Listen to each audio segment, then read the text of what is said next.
from the city that never sleeps.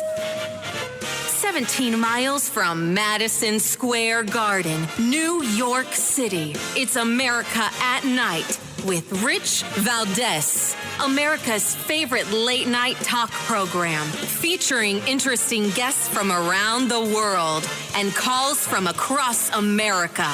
And now, here is your host, Rich Valdez.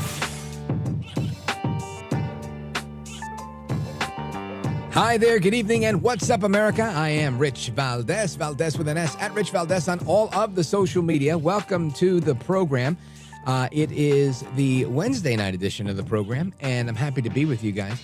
The phone number, if you want to join us, 833-482-5337, 833-4-VALDEZ is the phone number.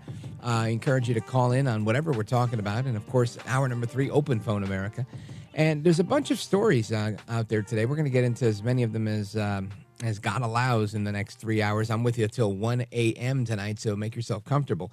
Now, the Federal Reserve Chairman, Jerome Powell, says that more evidence is needed that inflation is going away before they start to cut rates. That's probably sound advice, quite frankly. I know that they've been signaling that they're going to be cutting rates, and some economists are saying, I don't know why, because inflation's not nearly as gone as you think it is.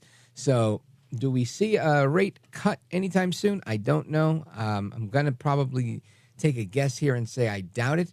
And if we do, it's likely premature. And there's a bunch of developments with the Trump cases. We're going to talk about that in a little bit, maybe in the next segment, so hang on to that.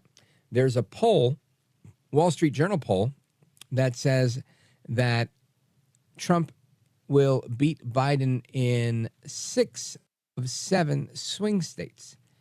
And I'll get into that. But I want you to hear something, because I think it's interesting that we have such polls coming out. And of course, you know, polls are not worth the paper they're printed on most of the time, right? The reality is everything can change. What matters to me is that in years past, we've seen Trump not winning ever, right? It was like, there's no way he's winning. Ha, ha, ha. Donald Trump won't win, right? It was pretty much just bet against Trump because it won't happen. But it was the will of the people that came through. People came through for Trump because they saw something in him. And I think the same exact thing is happening now.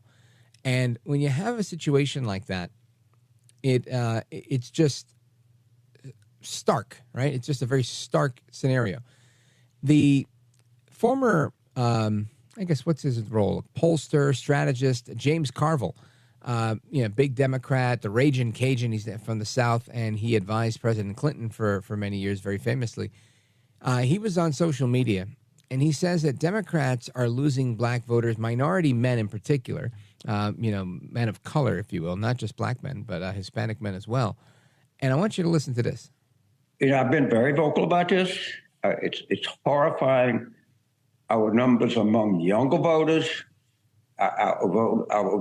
particularly younger blacks, younger Latinos, or whatever, but whatever younger people of color, particularly males. We're not shedding them. They're leaving in the droves. They're leaving in droves, right? He said, we're not just losing some of them. They're leaving in droves. It's a very big thing, because it seems to be the case whenever you look at these man on the street interviews and different commentaries that are on social media from any different neighborhood where there are black people, in particular men. They'll interview somebody and say, who are you voting for? And it's never like, I don't know, I'm undecided. I don't know. I'll figure it out on election day. I'm going to pull the trigger once I get in there. No, it's pretty much decisively, I can't stand Joe Biden. Absolute insanity. And give me Trump back yesterday, right? They seem to be very, very pro-Trump and very, very anti-Biden.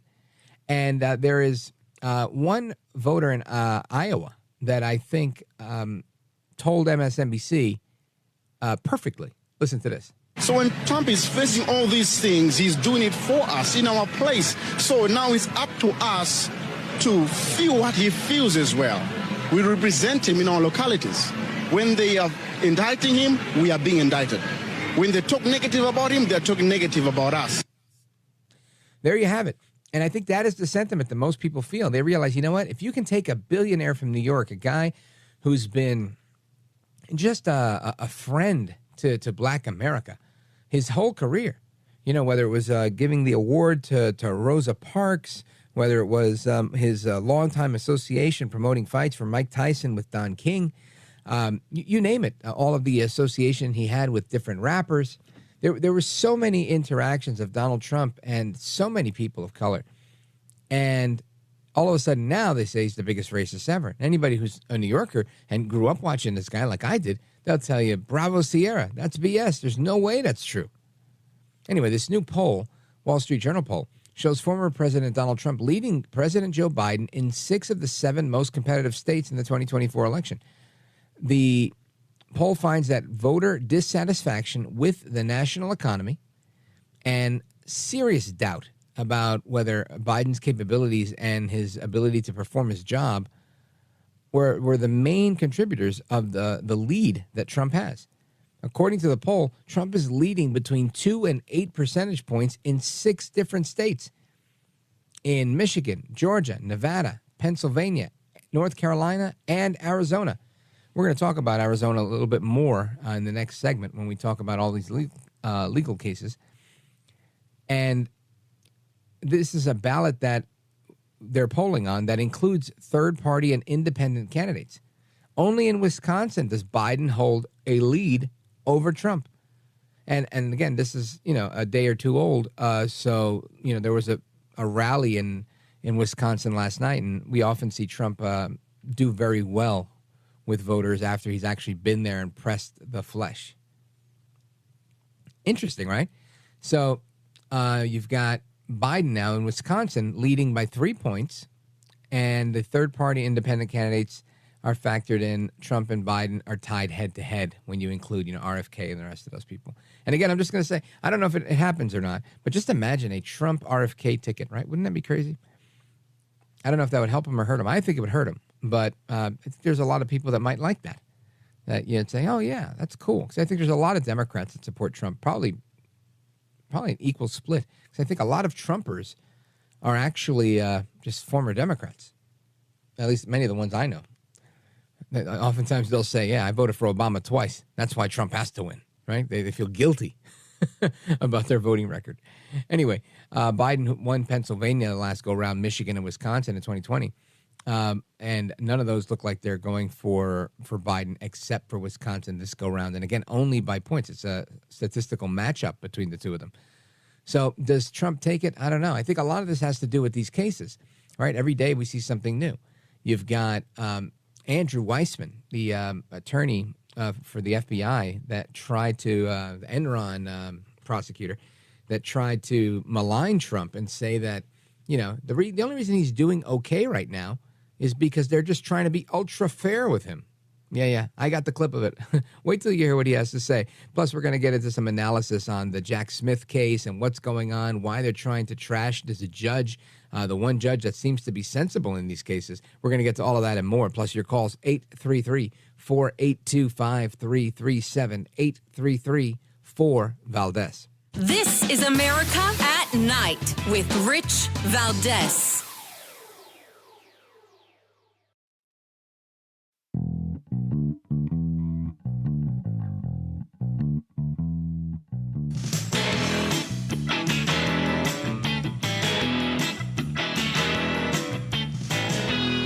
By the way, your ratings are up. Congratulations. I had somebody. It's always nice to check.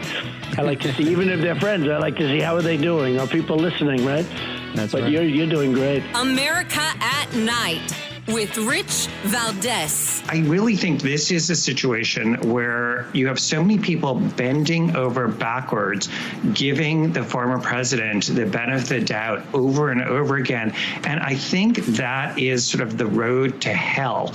By not having sort of held these trials already, by not having investigated in a timely way, by not holding him to the exact same standard that we'd hold anyone else to, we're both violating our oaths of office. We're violating what it means to have a justice system that holds everyone to the same standard.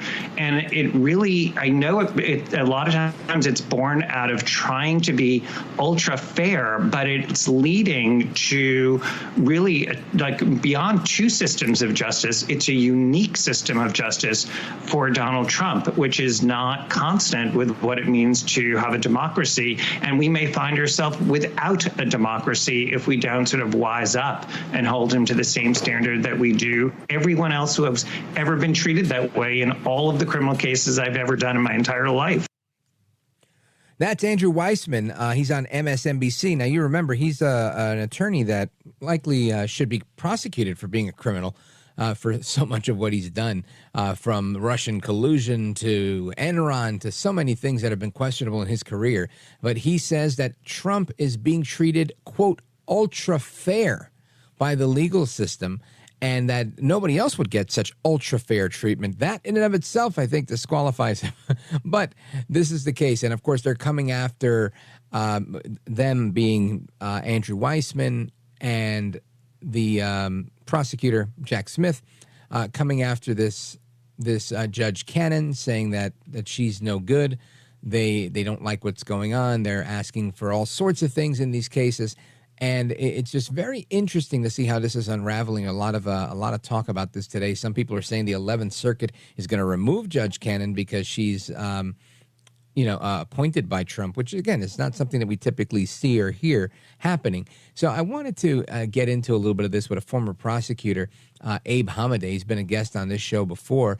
He's a candidate for Congress in Arizona's 8th District. He's also a former intelligence officer in the United States Army. Abe Hamadeh, welcome back. Thank you. Good to be with you, Rich. You bet.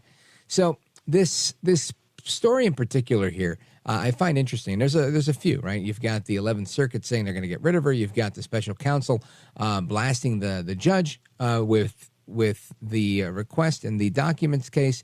Walk us through this. Tell us what's going on. Well, there's a lot. So, regarding the Jack Smith case, I mean, if you read the mainstream media right now, they're making it seem like Judge Cannon is trying to do all these rulings that it's going against the law, which is not true. I mean, they're arguing about jury instructions, and the judge hasn't decided whether to allow the Presidential Records Act to be used as a defense, whether the interpretation of Trump's attorneys is right or whether Jack Smith's attorney. So that's why she wanted to have two different hypothetical jury instructions depending on how she rules. And you see Jack Smith just they don't know how to comprehend that they're not getting their way like they are in these other cases. You have Judge Cannon, who is following the law, and what's really despicable is I think they're going to be going after her and targeting her, where every indication to me suggests that she's being very fair. But the way that the press has gone after her makes it seem like she's incompetent and that she's biased. And every single headline that you're reading about is really disparaging this judge. And honestly, if you look, they keep going after Trump and putting gag orders on him in his other cases. But if you look, Judge Cannon is the one who comes under attack by these radical left-wing lunatics constantly, and yet there isn't a gag order on that. And so this whole system right now, we're seeing our legal system unravel, Rich, and it's really sad for me to say as a former prosecutor because so much of the law right now no longer matters. It's a very selective system of injustice. Now, Abe Hamadeh, I think you're right that it's a kind of a two-tier justice system, as many people would say, and we're seeing a lot of injustice here with the media kind of standing in the gap for the narrative, right? To say, oh yeah, if Judge Cannon is giving Trump a fair chance here, it's because she's either A, incompetent, or B, complicit and in bed with the Trump camp, trying to sway things in his direction. Now, there's some reports that indicate that Judge Cannon may potentially be removed from this case, or at least that there's calls for her to be removed by the 11th Circuit. I'm reading one here in Mediaite that says the 11th Circuit will likely take her off the case. What are your thoughts? Well, it would show you that this legal system is totally compromised. And I say that Rich, because Judge Cannon was selected to be the judge on this, almost a year ago, and yet they don't want to remove her until now that she's starting to issue rulings that are detrimental to the case. Exactly. So, right. Trump, the 11th Circuit, I would have our legal system. We have to be very careful about what's going on right now, because it is on the brink of losing all legitimacy. And once that happens, Rich, all gloves are off. I mean, we are no longer a country at that point. So, this is very serious. And I think Judge Cannon, she's got a tough job because she's fighting against a compromised DOJ who's leveraging the powers that they have, being the government, but also the media. I mean, she's in a really tough spot. So everything she does, it seems like it's getting scrutinized one way or another, where, I think she's being very brave by having this case and issuing these rulings on the law. And by the way, she hasn't even issued this ruling. All she's been doing is saying that there's a hypothetical. So I think Jack Smith is just angry because he doesn't even want her to agree that the Presidential Records Act could be a defense for Trump, right? I mean, President Trump's defense is saying that these documents they're not classified, they're private. I decide to declassify them whenever I want because I'm president, which is, I have a top secret clearance, Rich. I mean, President Trump's argument is correct. There's no other agency that has an ability to tell the president, oh, you cannot declassify this. He is the sole person who decides the classification levels and what to declassify as. There's nobody more powerful than the president in terms of a bureaucracy. It doesn't make any sense. So, but you see what Jack Smith, if they don't get their way, they go after the judge. And now I don't know about the 11th Circuit. That's something new. I haven't heard that they're going to try to see what they're going to do to remove her. I'd be shocked if that happens, considering all of Trump's other legal cases where you see all these conflicts of interest, like the one in New York. So, I'm curious to see how they keep testing the limits of the rule of law, and sadly they keep winning. But luckily, President Trump's exposing so much of it right now. Yeah, good point, Abe Hamadeh. And folks, we're on with Abraham Hamadeh. He ran for Attorney General in Arizona. He's running for Congress now, and former prosecutor, former intelligence officer in the Army. And part of what this article is citing is an interview with Erin Burnett on CNN between her and Ty Cobb, former White House lawyer, where he was offering his views on what he thinks. And he believes that the evidence of her bias is pretty palpable at this stage of the game. That's a direct quote from the interview, adding that he says, quote, I recognize that many commentators today have tried to be polite about Judge Cannon's missteps here and are suggesting that they relate somehow to her experience or incompetence. He says her bias is palpable. And goes on to say, but her delays here are extraordinary. I mean, as you highlighted, as others have highlighted, she hasn't even set a trial date. That's remarkable. She ignored the government's request months ago to set the schedule under the Classified Information Procedures Act.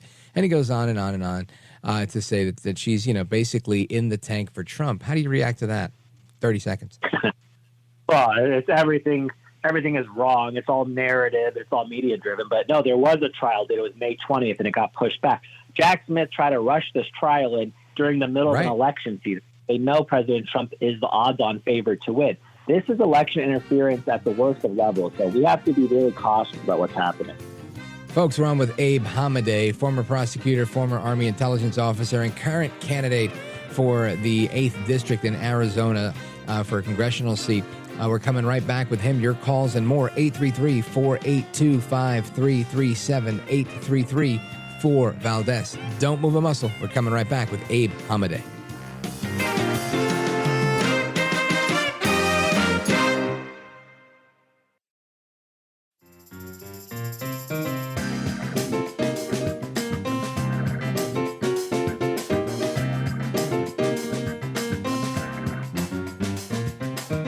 Congratulations on just an amazing show. I know you've worked so hard in the industry and nobody deserves it more than you do. So I'm happy to see you really succeeding here. It's awesome. America at Night with Rich Valdez. Let me ask you about something that is a painful truth, and that is the fact that tens of thousands of Gazans have been killed since this began, and many of them are innocent people. And we can talk about what the numbers are, but that is a reality on the ground. Just the past few days, Tal, we have all been confronted with these images from Al-Shifa, right, the hospital. And after the 14-day siege that the IDF was conducting, and they say that obviously there were Hamas operatives there and that's what they were targeting. The hospital's been obliterated. There are bodies everywhere. Obviously, it's no longer functional. You say this is necessary to eradicate Hamas, but I do wonder, when you talk about inconvenient truths, how does Israel justify killing so many innocent people in this? First, I'm glad that you said that we need to discuss these numbers because we have to take Hamas's numbers with a huge spoon of salt, not a grain of salt. Because what I can tell you the facts and the truth according to our assessment and the facts that we have, and that is that we eliminated more than 13,000 Hamas Palestinian Islamic Jihad terrorists. We took out 19 of the Hamas battalions out there. One of the reasons why we have to operate in Rafah, for instance, the southern city in Gaza, is because we need to take out the 4 remaining battalions. We're talking about 7,000, 8,000 terrorists there.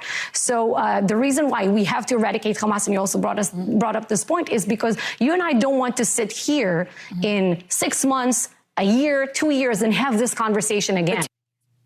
That is CNN host Aaron Burnett yesterday discussing the state of affairs with Prime Minister Benjamin Netanyahu's spokesperson, Tal Heinrich.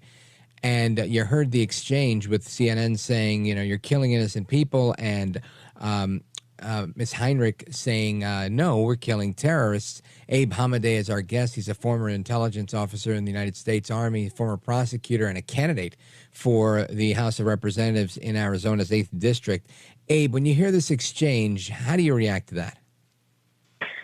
You're starting to see the media taking its marching orders from the Biden regime. And so it seems to me like they're abandoning our ally Israel in favor of trying to appease some voters here in our country, because I do believe that Democrats have gone full on Marxist. But Israel is one of the most moral militaries in the world. And I say that being a former U.S. intelligence officer at this army. I mean, here Israel, before they bomb buildings, they actually do something called a roof knocking bomb. So they drop a roof knocker. So before they blow up the building, it gives them a few minutes to exit the building. They actually send text messages out to evacuate the area. So Israel is actually very strategic because they understand they have so much pressure. They have so much pressure from the international community. So to see the United States basically using Hamas talking points by suggesting and taking for the word of the Hamas officials and their statistics is really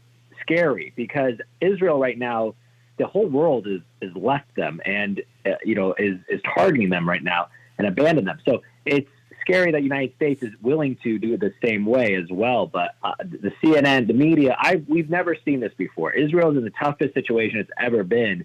And unfortunately, the Biden administration is willing to sacrifice Israel because of politics. But, it's not just Hamas. I mean, the Middle East is on fire completely, Rich. I mean, Here we are. Iran is emboldened. You see Hezbollah right now. And then I just was reading today, apparently the Biden administration is having talks with the Houthis, telling them if they stop attacking our shipping, our ships in the Red Sea, that they're going to take them off the terror watch list after they already took them off the watch list. Right, so we saw what happened when they did. Right, it's just a seesawing. I mean, these guys are our government is run by lunatics.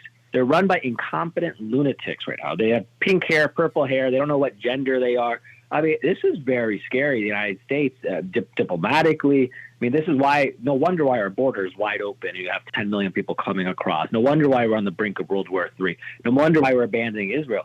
Our government has been captured by lunatics. And this November, this is all we've got to rescue the America we love, or else it's a full-on Marxist takeover. I just want to be very real with your listeners. Well put, Abe Hamadeh. And, you mentioned something that I really appreciate and I agree with. And I don't think I have it handy right now, but I was looking at a report showing that there's a 4,000% increase in Chinese illegal immigrants crossing the southern border. I was floored by this. I'd seen videos, and yes, I'd seen hundreds of men, young Chinese men, or what appeared to be to me Asian men that looked Chinese. And now I heard this report: 4,000% increase in Chinese nationals crossing the southern border.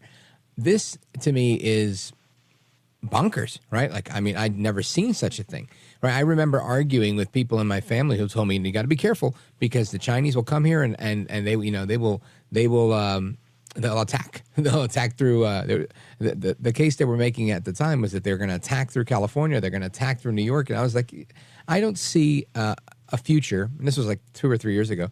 And my argument to them was, I don't see a future where a foreign adversary of ours gets that close to our shores where they can try and launch an attack like that. We're not going to get invaded. And here we are, where the invasion's already happened, right? These men are here, and now we just have to wait to arm them and, you know, activate them. But they're here. And it's a frightening thought to me, Abe Hamadeh. Yeah, and honestly, I don't even know if they have to fire a shot in order to win this war, because I think they've taken over so many of our institutions. Right. The Chinese illegal immigrants that you're talking about, the rise is exponential. I think in 2021 fiscal year is like a few hundred, maybe 400. Now it's 20,000 just this year alone, Rich. And what's really concerning in my congressional district, we have all of these Taiwanese companies that have relocated from Taiwan, like the microchip. The biggest microchip industry in the world has relocated into my district. And wow. If I'm an intelligence officer, you have to think like the enemy in order to project the future. If I were Chinese, I would be crossing our southern border and exploiting the hell out of it. So that's what they're doing. So, and if you look, they already flew a hot air balloon across our entire, not a spy balloon across our entire country back in February of 2023, and Biden didn't shoot it down. So China is they've already taken over so many of our companies, our technology. They're exploiting our southern border.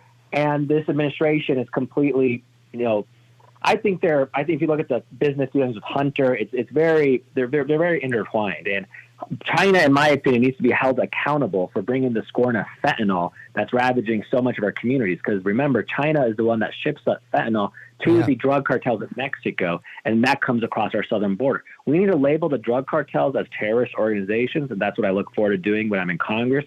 But we need to go to war with them as well. How the hell do we go to war with ISIS over in Syria and Iraq, but we don't go to war with the drug cartels right on our border? If Mexico doesn't take control of the border, we have to fight them. These people, they're complicit in human trafficking and sex trafficking and bringing the drugs over. This is scary. We need to protect our homeland, or else we're going to lose it forever. And we got to make sure we build that wall. But these Chinese illegal immigrants, it's bigger things are coming. A black swan event, I believe, is inevitable, sadly, because I think we're inviting this situation to happen.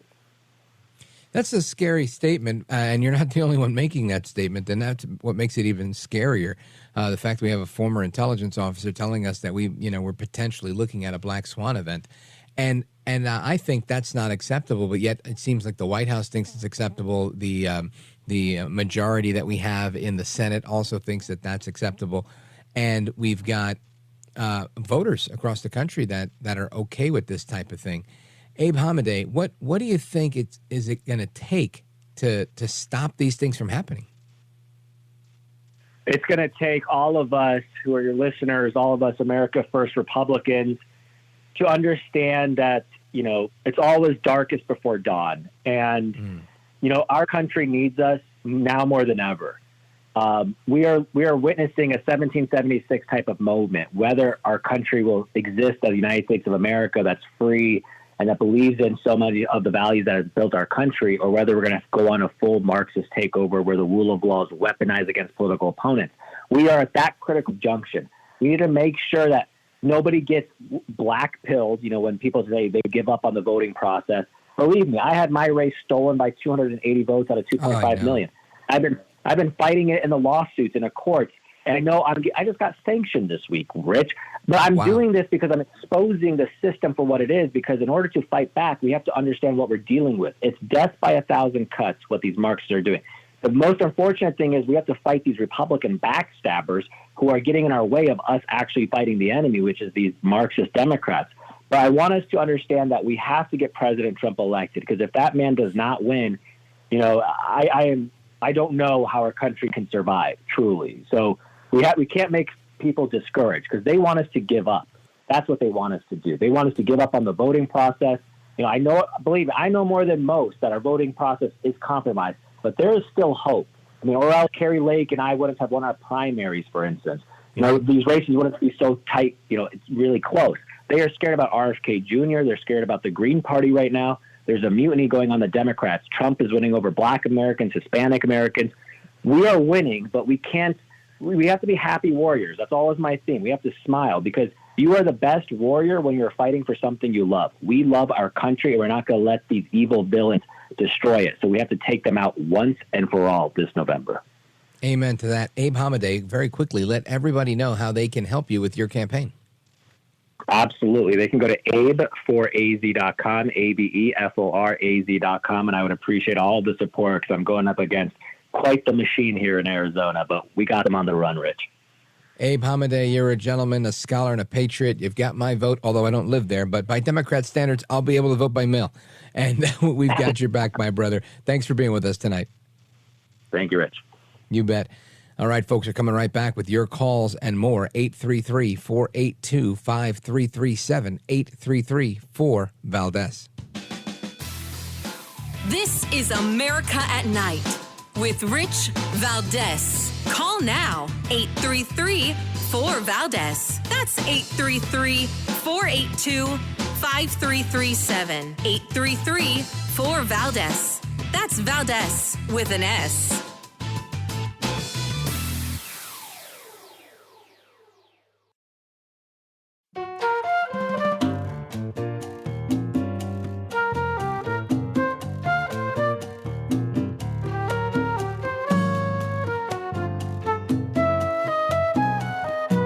America at Night with Rich Valdez. Call now, 833-4-VALDEZ. That's 833-482-5337, 833-4-VALDEZ. That's Valdez with an S. And over the weekend, Fox cameras witnessed hundreds of Chinese nationals crossing illegally here in Jacumba. Again, most of them single adults, very few, if any, with little children with them. This is not normal. These numbers are shooting through the roof when it comes to the Chinese. Just to put it in perspective, CBP sources telling Fox News in the last 4.5 months since October 1st, there have been more than 20,000 Chinese nationals encountered at our southern border. That is up more than 4,000% over all of fiscal year 2021, when there were just 450 Chinese nationals encountering. Keep in mind, we still have almost 8 months left in fiscal year 2024 to go. So look at that, a 4,000% increase in Chinese migrants illegally coming through the southern border, which, again, at this point, some will say invasion. I will say it's an invitation by the president of the United States, who's literally inviting people to come. How this has shifted, right? It was at first a bunch of folks from Central and South America that were coming through claiming, they wanted the American way, a better life. Now it's completely different, right? You get guys, entire like battalions of men, 100 guys at a clip, Asian, 100 guys at a clip from the continent of Africa. Just droves and droves of men. Like he said, no little kids, no women, just men. It doesn't look good. It looks like a legitimate military incursion here. Now, the Border Patrol has apprehended 182 Chinese citizens who crossed into the United States illegally in one key sector, that being the San Diego sector. Isn't that interesting? And it's been the number one area where they're getting these Chinese migrants. Border Patrol also made mention that the Chinese nationals were caught after crossing into the San Diego sector, which has seen the biggest increase. More than 22,000 Chinese nationals have been apprehended by the Border Patrol since October 1st. Just let that sink in. October 1st was just, a month before Halloween. I mean, unreal. Fox News report here also indicates that you've got this increase here. 342, you heard this in the report, in 2021 to more than 22,000 since October 1st. And that's in this year, the 2024 fiscal year. I mean, just absolutely insane. Absolutely insane. So this increase is just staggering. Yet here we are, right? Here we are. Anyway, I'm going to come right back to your calls and more. Don't go anywhere. This is America at Night with Rich Valdez. Call now, 833-4-VALDEZ. That's 833-482-5337. 833-4-VALDEZ. That's Valdez with an S.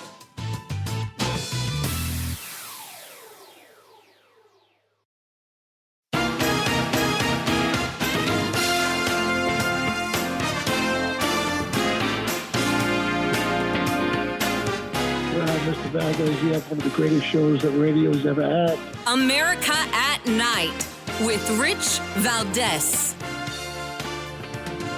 All right, amigos, welcome back, familia. We continue our conversation, and we're talking about this 4,000% increase in Chinese illegal immigrants coming across the southern border, in particular in San Diego, and what this means for America. I want to get your thoughts on this. Let's go to the phones, 833-482-5337, 833-4-VALDEZ. Let's go to Boise, Idaho, KBOI. Let's check in with our buddy Paul. Paul, go right ahead.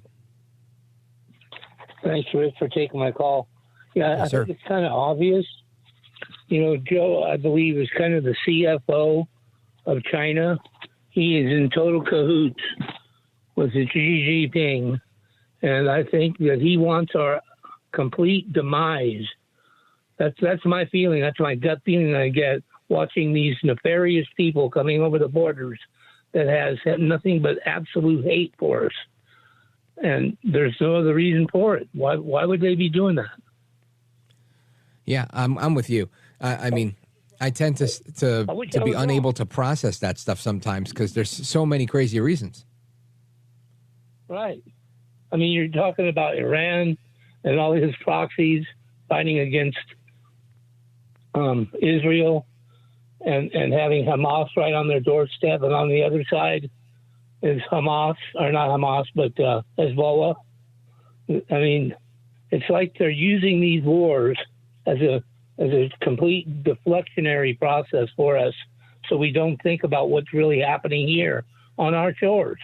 And it makes perfectly good sense because they're Marxist. These people in our government are Marxists, and I don't think they want us alive, to be honest with you. I hate to think that way. And yeah, well, and I just go ahead. Well, I was going to say, give me liberty or give me death. If that's what it takes, to have to survive something, I will fight to the death. If that's what it takes on this continent, on our country. And when you add all that up about those different countries that are coming in that absolutely hate us, it's like it's Obama's trip around the planet on his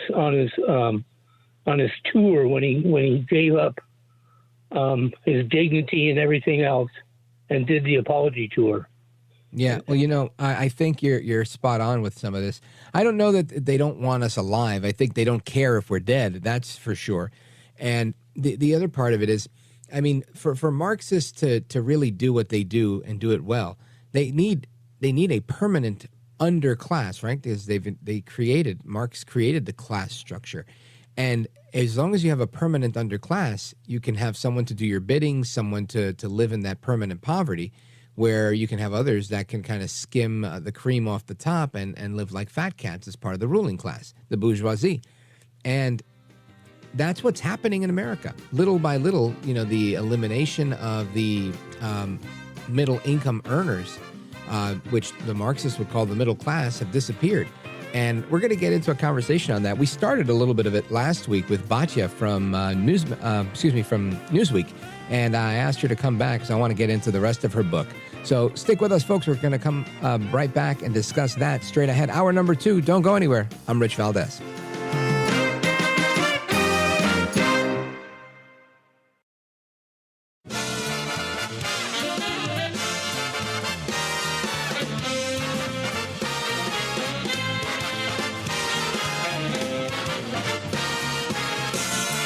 Live from the city that never sleeps. 17 miles from Madison Square Garden, New York City. It's America at Night with Rich Valdez, America's favorite late night talk program, featuring interesting guests from around the world and calls from across America. And now, here is your host, Rich Valdez. Hi there, good evening, and what's up, America? I am Rich Valdez, Valdez with an S, at Rich Valdez on all of the social media. Welcome to hour number 2 of the program. And if you want to join our late night national town hall conversation, feel free to give us a call. 833-4-VALDEZ is the number, 833-482-5337. And the minimum wage law in California is already becoming a disaster as the $20 minimum is breaking the bank. We'll talk about that at the top of the next hour. You've got Federal Reserve Chairman Jerome Powell saying that more evidence is needed that inflation is actually easing before he's going to entertain the idea of cutting rates again. That actually sounds like a pretty good idea. I don't think that they should put us in a situation where we're going to have more inflation before it's under control. And the Biden administration has canceled their purchase for the Strategic Petroleum Reserve. Well, why wouldn't they, right? It only makes sense. And there's some new analysis out that says the U.S. national debt almost certainly is on an unsustainable path. And I think most of us knew that already. The beauty of our fiat currency is that we're the United States. It's the only way we're able to prop up this house of cards. Outside of that, and for how long, nobody knows, right? It's anybody's guess. And who knows if maybe in the future there's a return at least to a gold standard. We'll see. But I want to switch gears a little bit. And at the end of the last hour, I was talking about Marxism and the class structure and how there's been an erasure of the middle class, as the Marxists would call it, and middle income earning Americans seem to bear the brunt of everything. But it's dissipating, right? It's a fleeting position to be in, because for Marxism to work, you tend to need a permanent poverty class. And I feel like there's a push towards that. They're expanding it through so many different government programs. I mean, I saw something the other day that it was my student loan document is what it was. And it said, we've now expanded our income-driven repayment program to 400% above poverty to qualify for the, whatever they were offering, which was like some sort of zero payment to get you so you don't have to pay back your loan. And I was like, wow, that's amazing. 400% above poverty. Why on earth one would need that level of support? But hey, thank you everybody who's paying my student loan if they decide to pay it off. Ultimately, my point is, as they expand the definition of what poverty is so that everyone can qualify in one way or another for more and more government programs, we take one step closer to being exactly what we don't want to be, right? To kind of turning our back on the free market and becoming a nanny state with a big welfare state problem. And one of the things that I saw over the weekend that caught my eye, it was a quick clip that I want to play for you because to me, it really kind of encapsulated the argument, right? It's Aisha Siddiqa. She's a climate advisor for the United Nations, young girl, probably 21 years old. And she says, this is the real reason for climate change and natural disasters. And when you hear the answer, you'll know exactly where I'm going with it. The climate crisis is man-made. And it's not just man-made, it's white man-made. It's not just man-made, it's white man-made. And she goes on to talk about how it's white men that are specifically to blame. And when you look at how any Marxist takes place, they start othering people, right? And they start to have this division. And that's how they do it. So we're seeing the middle income earning Americans disappear. They're blaming the white man for everything, from what I can see. And here we are. And that's why we talked a little bit about this last week with then the deputy opinion editor at Newsweek, now the opinion editor at Newsweek, Batya Ungar-Sargon. And we were talking about her book, Second Class, How the Elites Betrayed America's Working Men and Women. And the book hadn't come out yet. So I said, we've got to have you back so that we could have this discussion, in full. And she's back with us now. Welcome back, Batya. Thank you so much for having me back. It's such a pleasure to be here with you, and I'm so excited to finally talk about the book itself, which we couldn't really do a couple weeks ago, and it just came out yesterday, and I'm so excited to talk to you about it. Outstanding. Me too, because I think it's a fascinating topic, and I'm glad that you put a whole book together about this, because it really is, I think, the crux of what's going on and how they're destroying the American dream and how we ultimately become what we don't want to be, right? Where we all become second class. So let's talk about your book, Second Class, How the Elites Betrayed America's Working Men and Women. So basically, what I wanted to understand with this book is who is the American working class, and do they still have a fair shot at the American dream? And to answer those questions, I traveled around the country for a year interviewing working class Americans in all industries, of all races, all religious backgrounds, in many, many states, and of different income levels. And I asked them, how do you define the American dream? Do you think that you have access to it? What would help? What are the barriers to it?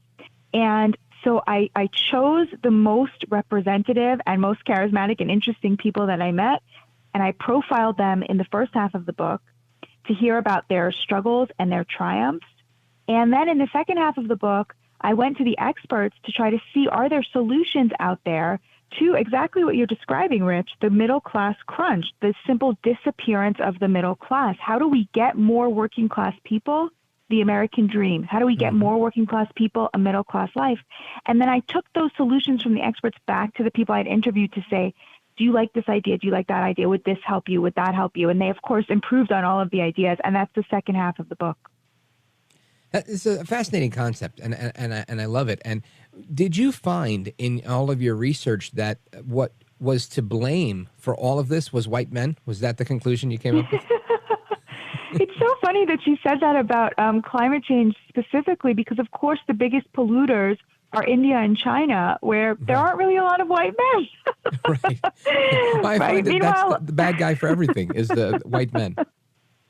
Right. It's hilarious. No, I found the exact opposite. I found that this whole idea that we're polarized or that America is still is white supremacy, this idea is totally foreign to working class people of color. You know, Black people don't think that anymore. Hispanic people don't think that. In fact, what I found was remarkable unity, Rich, among the working class, not just unifying people within their communities, but even working class Democrats and working class Republicans agree on the vast majority of the issues. That's what I found. I find that to be remarkable because it's hard to get people to agree, but it really isn't that remarkable because I think there are so many people in agreement on a lot of things right now because we all have I don't want to say a common enemy, but I'm going to say it, a common enemy in the White House in Joe Biden. His policies, I think, are the enemy of growth. They're the enemy of liberty in many ways, and they're the enemy of security when we look at things like the border. And it makes sense to me that you would find people coalescing. And like you said, people of all walks. Earlier, I was talking about some polling data that come out that shows that even James Carville was noting that Black men and Hispanic men are not leaving. He said, we're not losing a little bit. He said that we're losing them in droves from the Democrat Party. And it makes all the sense in the world because they are losing their shot at the American dream. And vis-a-vis, they're becoming second class. And what you describe is how the elites betrayed America's working men and women, which is why I think this is such an important topic. So we're going to come right back and discuss the second half of the book with Batya Ungar-Sargon. She's the opinion editor at Newsweek. You got to get 2 copies of the book. I would recommend one for yourself, one to give away. The book is available now. Second Class, How the Elites Betrayed America's Working Men and Women. Batya, stick with us. We're coming right back. Don't go anywhere. This is America at Night with Rich Valdez.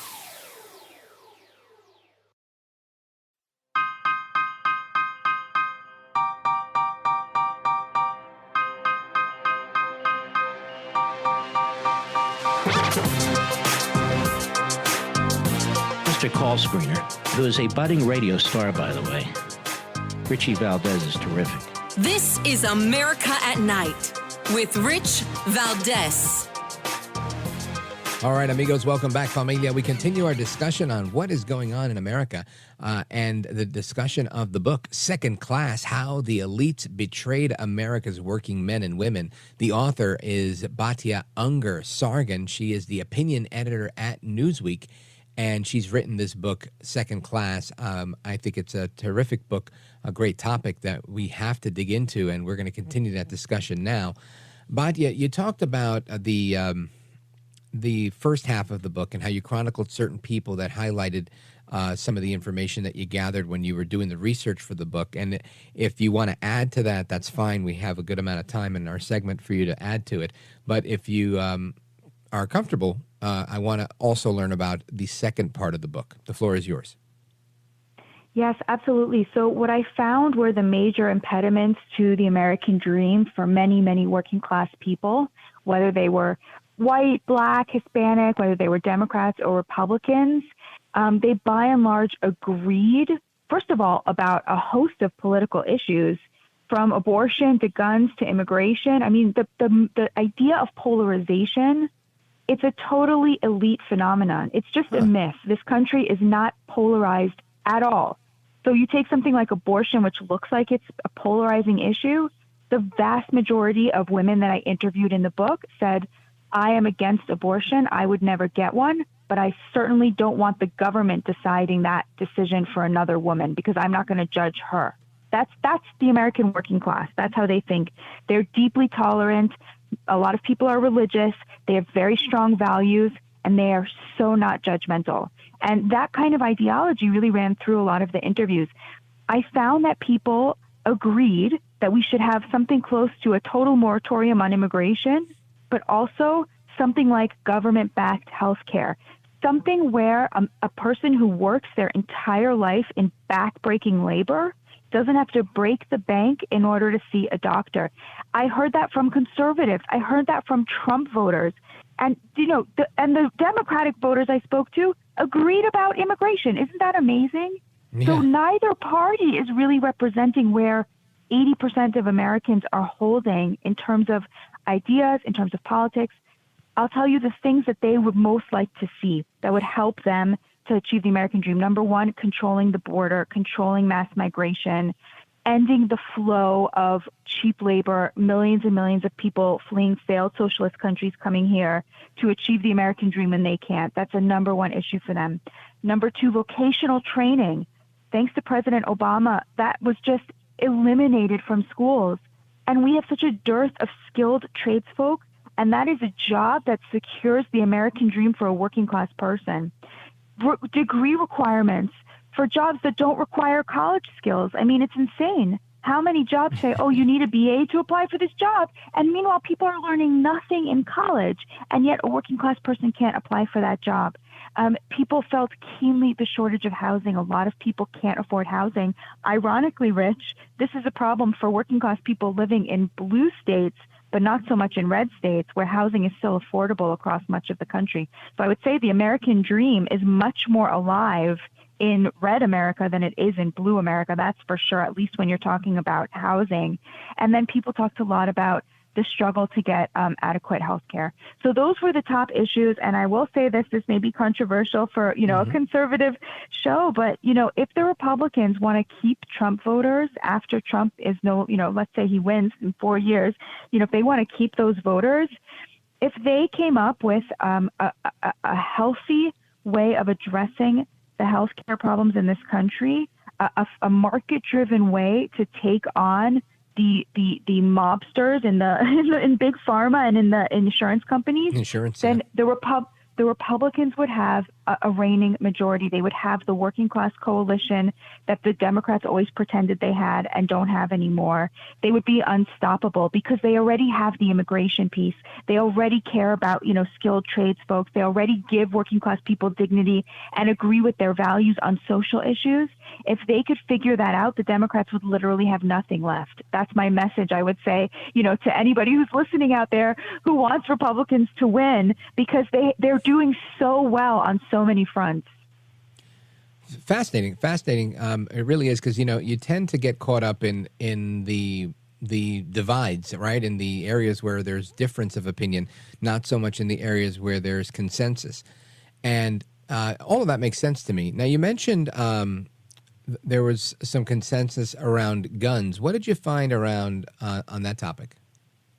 So just like with abortion, people want abortions to be rare but legal. On guns, people want guns to be legal, but a little bit, they want background checks. They want red flag laws. They want a little bit more protection. So they all agreed that guns should be available and legal, but a little bit harder to get. That was kind of the consensus view. Yeah. And of course, those are in and of themselves all hot button issues, especially red flag laws and whatnot.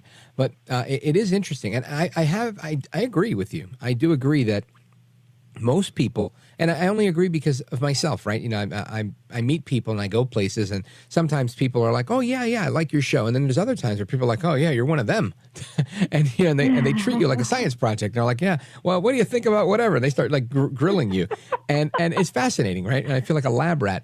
But when we talk, we get to where you are. I find the same thing, where there's so much more consensus where they agree, or if I'll make a point, I'll go, yeah, you know what, that makes a lot of sense. And I think when and this is why I try to not villainize the other side too much. I mean, of course I do, but I try to have that discussion, because I think when you have any type of discussion, you can really actually have a meaningful dialogue that comes about from it.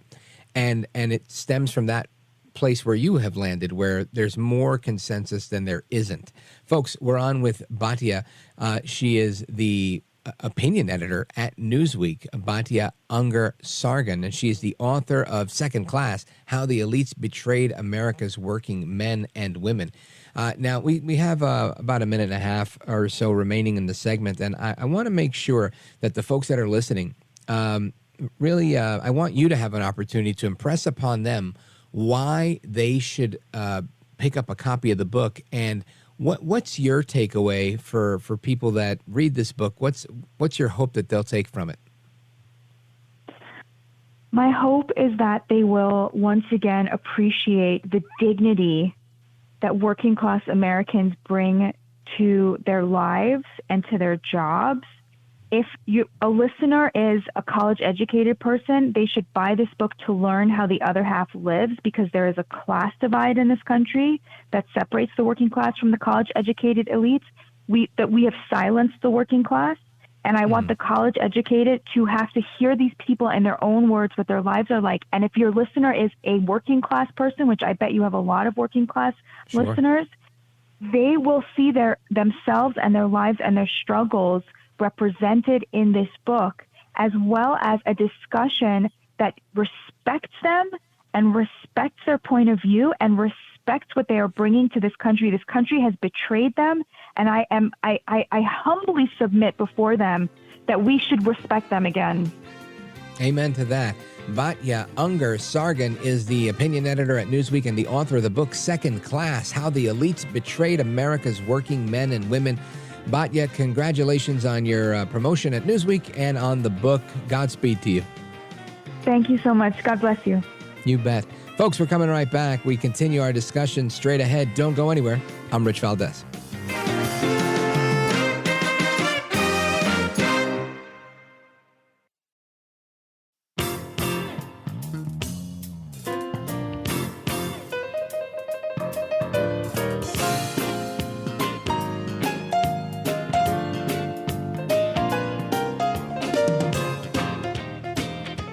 Brown. He's bald, and he's breaking it down. It's America at Night with Rich Valdez. All right, amigos, welcome back. We are with you till 1 a.m. Eastern time, and I want to talk about the people who disavow hate speech. Oftentimes, they're the same ones that participate in using it, especially on college campuses. And college campuses are always in focus, at least on this program, because that's where it all happens, right? That's where the people that end up making the policy, educating the next generation in the classroom, they're all getting trained on college campuses. So it's incredibly important for us to always keep our finger on the pulse of what's going on college campuses. And one of the best ways I find to do that is to check in with the College Fix and their editor at large, which is none other than Jen Kabbany. She's terrific. She's been with us before, and she's back tonight. Jen, welcome. Hi. Thanks for having me. You bet. So I want to talk a little bit about this because there was this she's been in the news before, J.K. Rowling, the famous author. She dared to challenge hate speech law, and she's fallen into a world of hurt. Have you been following this story? I have. Yes, I have. I'm a big fan of J.K. Rowling's. Yeah, she's terrific. What are your thoughts here? She's bold. She's a truth teller, and she's not wrong. Men are not women, and women are not men. And for whatever reason, in Europe, they're prioritizing men's rights over, the protection and safety of females, vulnerable females, I might add. Right, and she was threatened with arrest, or she said, hey, go ahead and arrest me because of the statements that she made. And I think this is interesting, right? Because the new hate speech laws in Scotland started on April 1st. And the bill, as it was originally put together, warned against statements that stirred up hatred, and this is a quote, stirred up hatred against a group of persons or a certain protected characteristic, including age, disability, religion, or in the case of a social or cultural group, perceived religious affiliation, sexual orientation, transgender identity, and variations in sex characteristics. And there's a maximum penalty with this, which is a 7-year jail sentence. So Rowling, who lives in Scotland, she listed several people that she said were biological males and criminals, and because they were transgender, and she got in trouble for all of this. And it's just amazing to see how free speech or hate speech laws are, I'm going to say, evolving, right? This idea that we have to protect people from being offended or getting hurt somehow by speech. Well, one thing that I like to remind everyone, at least in America, I can't speak for Scotland, and right. God bless J.K. Rowling for her courage, really, truly. But in America, we have this little thing called the First Amendment. Amen to that. And that pesky little First Amendment. And I'm sure the Democrats and the progressives really wish it wasn't there, but it is. But on the flip side, us conservatives have to remember that, it protects all speech, even speech we don't like. A lot of times, recently we've heard on the campuses this horrible chant, from the river to the sea, Palestine will be free. And that's some pretty horrible connotations. But at the end of the day, the only speech that is runs afoul of the First Amendment is speech that, for example, incites immediate violence. But in America, hate speech is free speech. And we are reminded of that with the Westboro Baptist Church folks. And it's, one of those things where we just have to ignore it, or, let people say what they want to say as long as they're not inciting violence. That's allowed. And misgendering in America is allowed right now, currently. That's what J.K. Rowling is talking about, where you can't hurt somebody's feelings or call, if they present as a woman, even if they're a biological man, you can get in trouble in Scotland now, apparently up to 7 years in jail. Yeah. But if you do that in America, as of right now, as far as I know, it's still a free country. But thank God. It's trending downward. Yeah, and I think you're right. And that's always been an age-old debate here, I think, in the United States, has been that, is there such a thing even as hate speech, right? Or is it just all free speech that you don't like? And it's an uncomfortable truth, but it's, a guy like me, a person like you, right? You write about things, I speak about things. I live by this thing. Without free speech, I'd be in a world of hurt like J.K. Rowling might be. And I think this is how we protect and maintain this experiment that we have called America.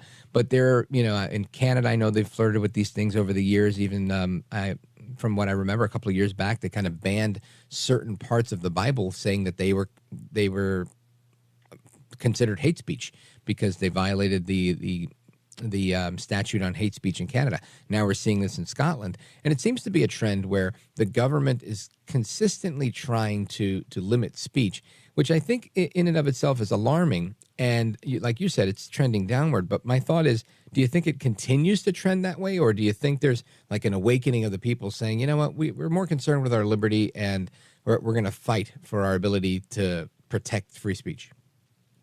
I think we should be very concerned.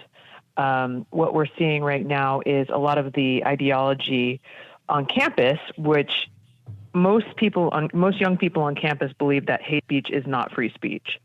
And they're going to take this belief into the boardroom, into corporate America, into their jobs in big tech. And so I think over time, we're going to see more and more encroachment on our First Amendment rights because everybody's just absolutely scared to death to offend anyone. And one of the pillars of our country is going to slowly but surely, and the young people almost don't even care anymore. They want the speech shut, and that's where we get cancel culture. Right. You know, we raise a generation of bubble wrapped helicopter parenting participation trophy kids who literally can't cope with anything, and least of all a mean word. So yeah, we're in trouble, Rich. Sorry, I wish I had better news for you, but I think slowly but surely, it's kind of like that old expression where the frog in the boiling water. If you turn the heat up, he won't realize he's being boiled. It's kind of like that. Oh my goodness, that's scary to hear, but I think there's a heavy dose of truth there. Folks, we're on with Jen Kabbany. She is the editor-in-chief at the College Fix. And you guys have a bunch of great stuff on here that I want to kind of get into. I'm looking at one of your headlines here. The National Institute of Health is spending $3 million studying microaggressions and HIV. And it reminded me of a different article I saw a little while ago where the feds are now funding research to see if certain microaggressions are making Latinx people, according to them, fat, nicotine-addicted alcoholics. The things that they study are just bizarre, and I want to dig into that when we come back. Folks, we're on with Jen Kabbany. She's the editor-in-chief at the College Fix, and we're coming right back. This is America at Night with Rich Valdez.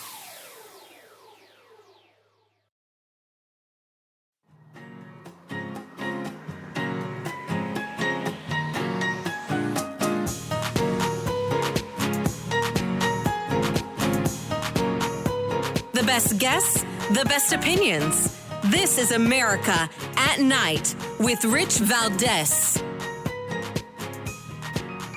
All right, America, welcome back, amigos. And like I was saying, this is fascinating, right? The federal government has spent nearly $1 million on research investigating whether or not racial microaggressions are negatively impacting the health of Hispanic people, questioning whether it's making them fat, nicotine-addicted alcoholics. And similarly, the National Institutes of Health is spending more than $3 million funding a project to study microaggressions against Black women living with HIV. And there's a full article on this at thecollegefix.com.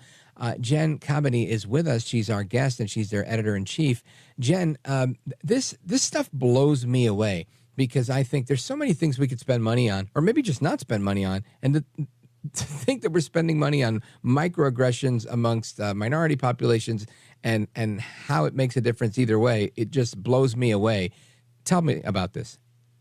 Well, you mentioned there's a new study that they're spending $1 million on why Latinos are overweight. Mm-hmm. But in 2013, they spent $1.5 million to study why lesbians are fat. So the lesbians got $500,000 more than the Latinos. Is that that's racist? Yeah, they're racist. We're on the oppression ladder to that fall. We have to look into that. But what we're seeing is that the NIH, the National Science Foundation, all of these federal agencies are prioritizing science that advances their narrative. Not only are they prioritizing giving funding to scholars of color, right? They've openly said that. I don't know if you recall, but about 3 years ago, like one of the top National Institutes of Health leaders said, "Hey, we're gonna actually prioritize, science that supports, essentially progressive causes, progressive narratives, and does the science that we want to see. I mean, we're living post-COVID, right, where we found that the science isn't really the science. The science is what the people in charge want it to be, whether you like it or not. And one of the things that they want to, it kind of circles back to what we were just talking about, is that microaggressions, i.e. mean words, and not even intentional mean words. If you say, where are you from, or can I touch your hair, or whatever, apparently that's going to give somebody a heart attack. So that's what they're trying to say, to make you shut up and be compliant and don't hurt anyone's feelings, and so on and so on. But we covered back in 2022 that academics received $300 million from NIH just to study the link between racism and health. And all of these med schools nowadays, their curriculums are being corrupted by this ideology. So instead of, just promoting, the best doctor to find the best solution for your problem, now they're telling, for example, African Americans who historically have certain tendencies toward illnesses, well, it's not environmental, it's not your diet, it's not exercise, it's because you experience racism, which is just ridiculous. It's absolutely ludicrous. But this is a narrative, and this is what they're pushing. Truth and science be damned. Once again, truth, free speech, free thought, common sense, all of that's out the window in 2024. This stuff really does amaze me. I can't get over it. The fact that they would spend money on this stuff, and the things they come up with, and it makes me think. Do you think that they're really doing a lot of investigating of these things, or? I had a friend years ago who told me that certain progressive causes, they made so much noise in academia, and he was an academic. He said that they didn't know what to do with these people, and that most academics didn't take them seriously. So they would create departments for them. And he said, and this is the proliferation of this you saw when with the onset of new departments like women's studies, gender studies. And he said they created these de facto little islands for them to live on, and said, here's a budget, and here, just do whatever you want and do it over there. And it seems like the inmates have taken over the asylum, so to speak.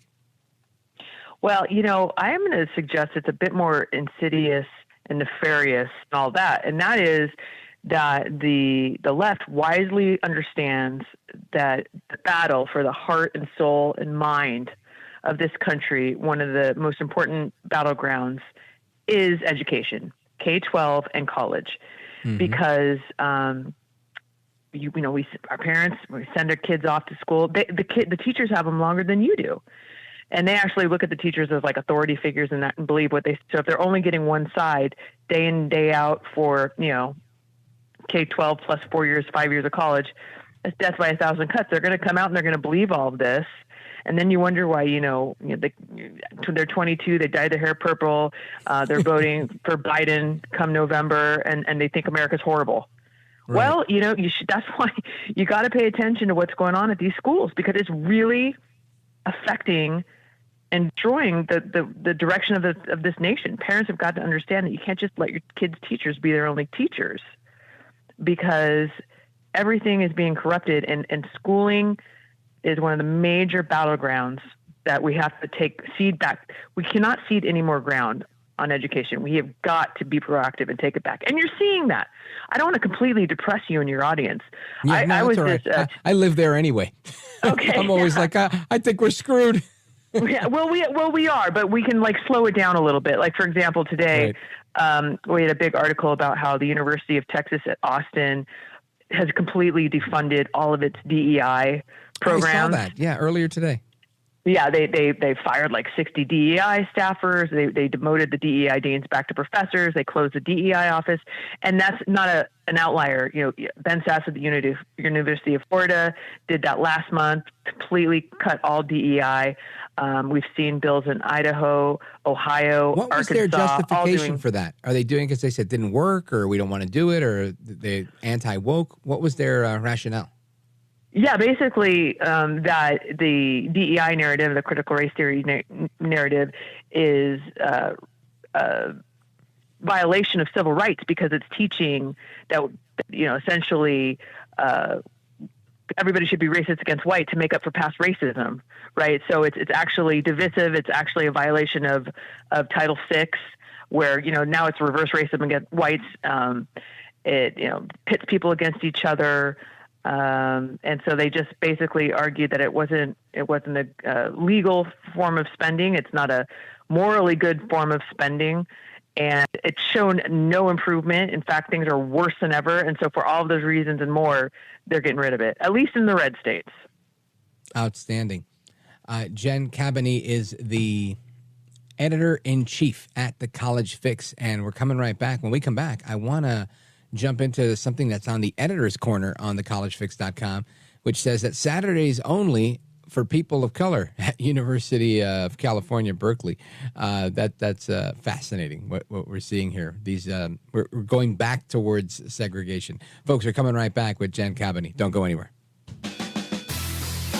This is America at Night with Rich Valdez. Call now, 833-4-VALDEZ. That's 833-482-5337. 833-4-VALDEZ.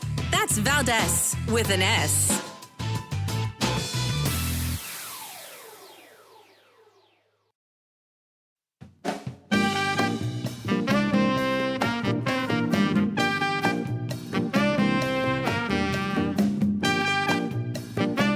Call now, 833-4-VALDEZ. That's 833-482-5337. 833-4-VALDEZ. That's Valdez with an S. All right, amigos, welcome back. And again, just a reminder, we're almost at the top of the hour. And in our midnight hour, it's known as Open Phone America, where you get to weigh in and give us your opinion on everything under the sun. 833-482-5337. And I want to highlight this article that I'm looking at here on thecollegefix.com, as we have the editor-in-chief, Jen Kabbany. She is the guest and our guest of honor here, and it's just remarkable, some of the things that, I'm so glad you do the work you do, because some of the things you see here are just remarkable. Federal complaint accuses university of racial discrimination, which is right, and saying that Saturdays are only for people of color at the University of California, Berkeley. This is just crazy to me, but it's not the first time we've heard of that. I even heard about it a year or two ago, where they were going to have a graduation for black students and then a graduation for everybody else. How is it not racism, and how do we put an end to this? Okay, so the thing at UC Berkeley is like a farm, apparently, some sort of farm. Yeah, like kind of like garden farm type of thing. Yeah, so, but do you remember when they took over like a block in Seattle, the Chaz or the Chop or whatever, and they tried to build they tried to do that little farm, and I think it lasted like 3 days or whatever. But essentially, yeah, this is completely common on college campuses across America, where they have, so-called safe spaces for students of color, affinity areas for black students, Latino students, LGBTQIA2 spirit students, where they'll set up, a house or a center or a dorm suite, and basically self-segregation. I mean, it's a return to self-segregation, except this time they want it.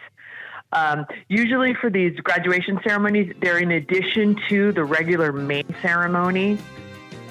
It's like an ancillary thing. It's absolutely ridiculous. And Jen Kabbany, I want to thank you for being here. The music means they're kicking both of us out of here. Folks, check out thecollegefix.com, thecollegefix.com. Jen, quickly, tell them your handle so they could follow you online. At Jennifer Kabbany, Kabbany, and we're also at College Fix. Boom. Coming right back. Rich Valdez, America at Night.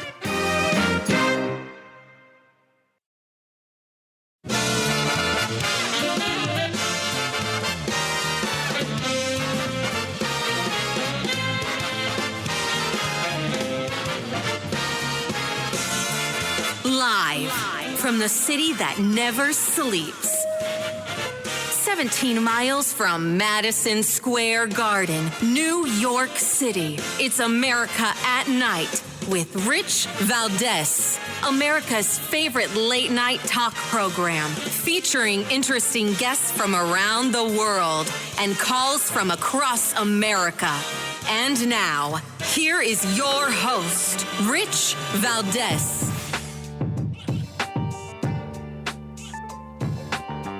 Hi there, good evening, and what's up, America? I am Rich Valdez, Valdez with an S, at Rich Valdez on all of the social media. Welcome to hour number 3 of the program. We like to call it Open Phone America, a time-honored tradition here on this program. And our phone number, if you want to join us on our late-night national town hall conversation, it's 833-482-5337, 833-4-VALDEZ. And we continue our discussion on everything that's on your mind, as well as what we've been discussing tonight. We've had some interesting discussion on what's going on college campuses across America. We also talked about how the middle-income earners, known as the middle class, how they're under attack, and how that is ultimately making all Americans second-class citizens. That was a really interesting discussion that we had with Batya Ungar-Sargon. And we also had some discussion about what's going on in Israel with the IDF attack that took out the Iranian general and some aid workers. And we also discussed the latest with Trump's legal woes with respect to how they're trying to now get rid of the one judge that's actually been fair. So plenty to discuss on that front. And there was another clip of audio that I wanted to share on that particular front that I didn't play earlier. I played one Andrew Weissman cut where he said that Trump was being treated ultra fair by the legal system, and he seemed to be upset about that. But there was another one where he says that Trump could be looking at jail if he's convicted in the Stormy Daniels case because he is a recidivist. And it makes you think, why is he's a recidivist? He's not a recidivist. He's just been charged at the same time on a bunch of different things. You know, that doesn't make him a repeat offender. And I think of all people, Andrew Weissman should know that.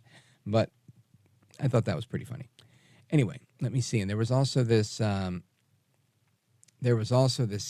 shrink, a psychotherapist. He was on MSNBC yesterday, and he says that the MAGA movement is comparable to the Chinese communist brainwashing that took place in the revolution. That's cut 4. Listen to this one. The critical thing is explaining the influence continuum from ethical to unethical influence. And that ethical influence is informed consent, respecting conscience, and mind control. Authoritarian cultism creates this dissociative disorder where people are dependent and obedient. They become clones of the cult member. The critical thing with MAGA people is I recommend people talk about Chinese communist brainwashing and these methods and pimps and traffickers, because they all use behavior control, information control, thought control, and emotional control to create this new pseudo-identity. And by talking about a group they agree is a brainwashing group, we can backtrack and ask people to think back before they started believing in Trump. You know, what's interesting about what Stephen Hassan is saying here, or Hassan, I'm not sure how he pronounces that, but what's interesting about the Trump brainwashing that he's referring to is I don't know anybody that is held captive by a Trump audience. Like, for example, I've never been to a college campus where they force you to listen to Donald Trump.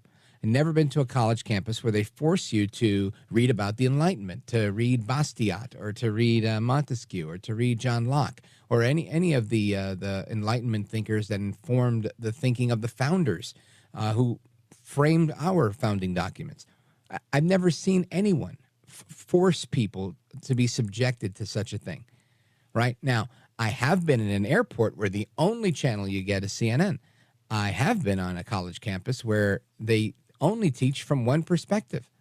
And when you disagree, they take things out on you. I have seen elementary school classrooms where they're actively brainwashing small children to believe that they can be any gender they select. That I've seen. And they protect it by statute.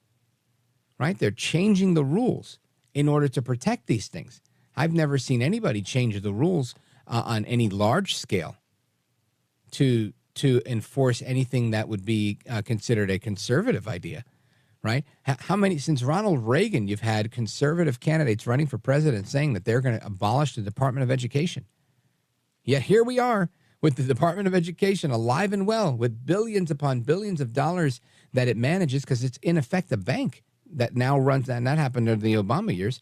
It became the bank that lends out student loans, in effect. Fascinating, right? So when he says that it's emotional control and this control, you find me the MAGA person that is forced and subjected to listen to this program, forced and subjected to listen to anything. They're not. They seek out this information. They actively seek this out. The Chinese Communist Party, nobody was a willing participant. They were put into re-education camps.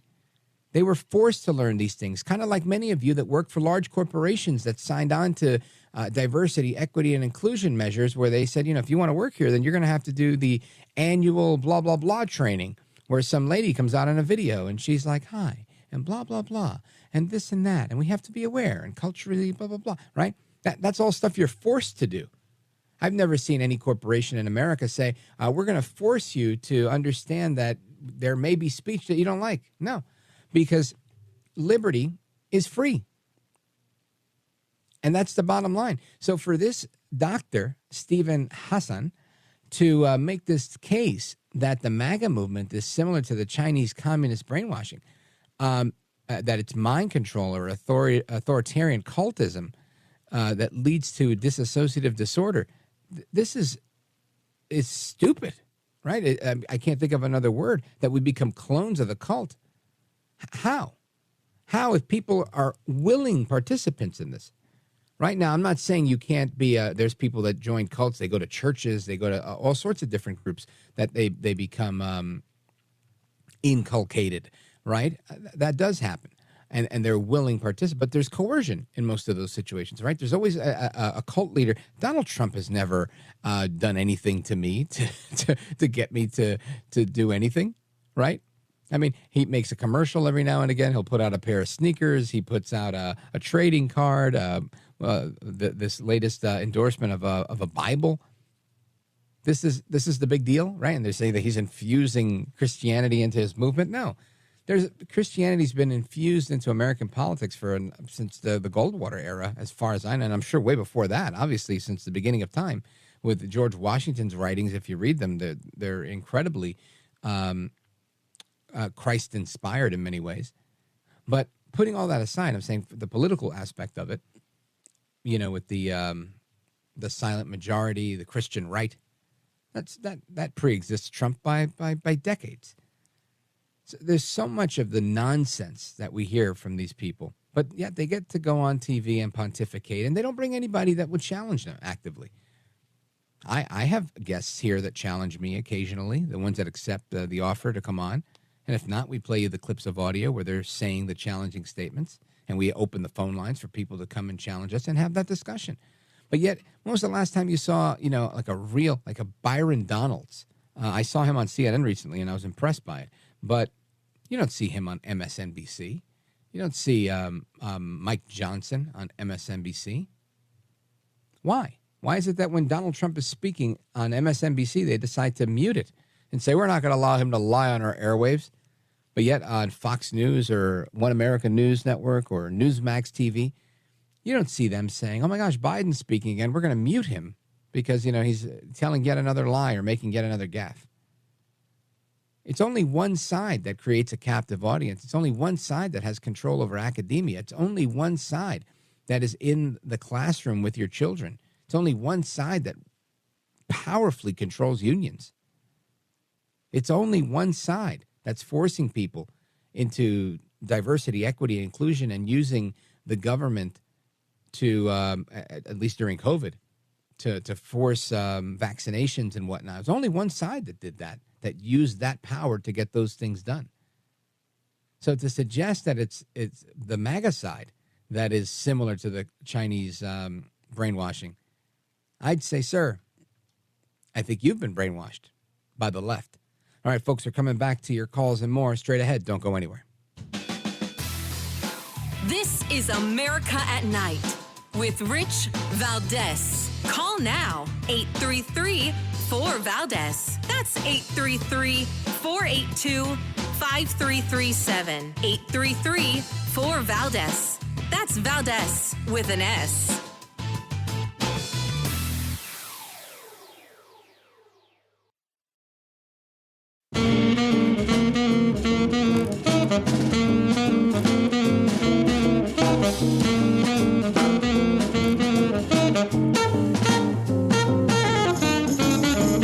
Call now, 833-4-VALDEZ. That's 833-482-5337. 833-4-VALDEZ. That's Valdez with an S. All right, amigos, welcome back. We continue with your comments, your opinions, and your thoughts on everything that we're discussing. Let's go to the phones. Let's see who's been on hold the longest. Frank, Cumberland, Maryland, WCBC. Frank, go right ahead. You're on with Rich Valdez. Welcome. Your first guest referred to the working class and the college elite that betrayed them. Now, you just mentioned Bastiat, Montesquieu, and John Locke. Tom Locke, yeah. That indicates that you're very well educated. Do you consider yourself working class, college elite, or other? And how did you manage to escape the same fate that has happened to most in your generation?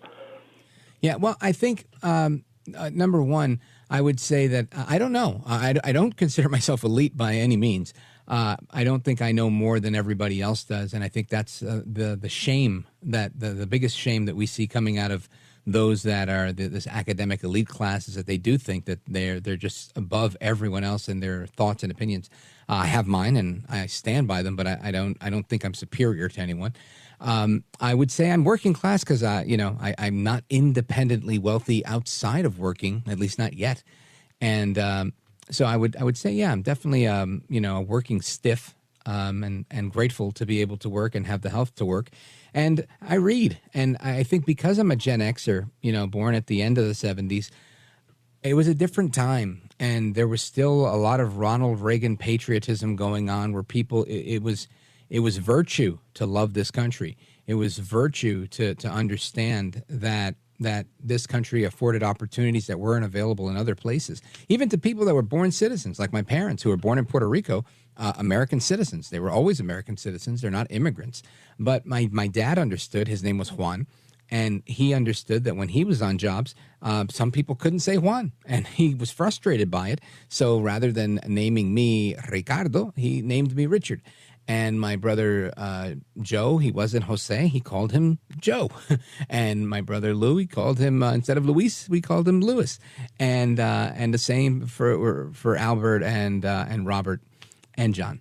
And because these more anglicized names gave us enhanced opportunities, which many would call assimilation. Now, some on the left might argue that we were betraying our culture, and perhaps there's an argument to be made there, but I think it worked for all of us, right? I think we all understood that, this is what we do. We grew up in this country. This is the country we know, this country we love, and the country my brother Robert, who's now deceased, God rest his soul, but he served in the United States Marines. My other brothers were NYPD for the entirety of their careers, and went on to service in the federal government and federal law enforcement.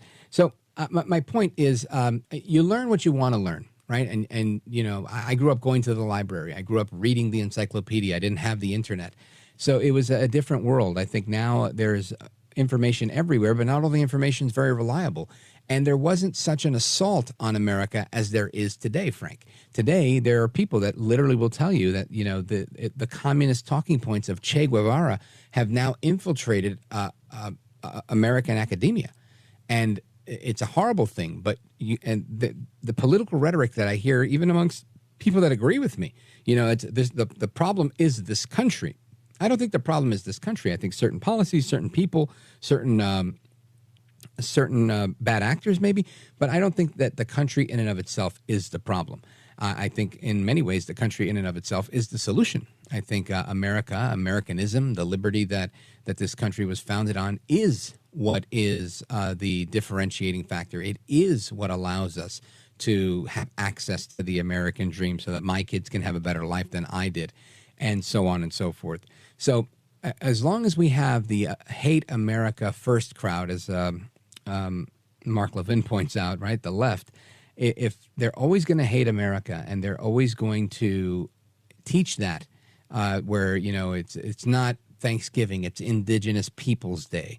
It's, we are occupying this country. You can't have justice on stolen land and all this, in my opinion, asinine arguments that they make. Then you're always going to have this group of malcontents. But when they gain influence, and that's what I think we were talking about with Jen Kabbany, and also with our other guest, Batya, is that crowd has overtaken the dialogue. And what was once a source of pride in this country to say, I'm an American, I love this country, I pledge allegiance to the flag, this is my country. Now people are like Michelle Obama was, saying things like, I'm for the first time ever, I'm proud of this country, meaning she was rarely proud of America and that she's ashamed of America. And so many people see us, especially young people, I'd say younger than me, are the ones that are suffering most from this hatred of America that they've been indoctrinated into believing. And that is, I think, the biggest problem, because once that self-loathing kicks in, then it's over for you. And I don't want it to be over for me, nor do I want it to be over for, the generations that come after me. I still have somewhat of an optimistic view for America, where I think that America can be what it once was, and even more. I think, we can get back to where we are, because ultimately that's the reality of life. Some people, they get fat and then they die, right? They have that heart attack, that stroke, whatever it is that is going to do them in because of their obesity. But then there's some people that get fat and go, you know what? This has inspired me to be in the best shape of my life ever. And then they become that guy that's 50 years old and has a six-pack because, I never had a six-pack when they were younger, because it inspires them to be the best that they've ever been. And I feel like America's facing that renaissance moment where we tend to invent ourselves again or regain our strength. And something in my gut tells me that we're going to come back better than we were. And I see that with Generation Z. While the millennials may have kind of fallen by the wayside in many ways with their view of America, I think you have Generation Z that are looking at things and they're saying, I want to get married. I like America. They seem to have a way better head on their shoulders. I think we're going in the right direction. So that would be my best answer to you, Frank, and I appreciate your call. Big shout out to everybody listening in Cumberland, Maryland on WCBC. And we're going to continue with your thoughts and questions and comments when we come back. 833-482-5337 is the phone number. Again, that translates into 833-4-VALDEZ. Of course, it's Valdez with an S. And if you missed any of the interviews that we conduct here, and they're pretty long form, at least a half hour, we do a deep dive typically on the topics we're discussing. Check them out at richvaldez.com, richvaldez with an S at the end.com. We've got everything's archived there. You could sign up for both podcasts. This is America, America at Night. There's two separate podcasts. Make sure you sign up for both. And stick right here. Don't go anywhere. We're coming right back. I'm Rich Valdez.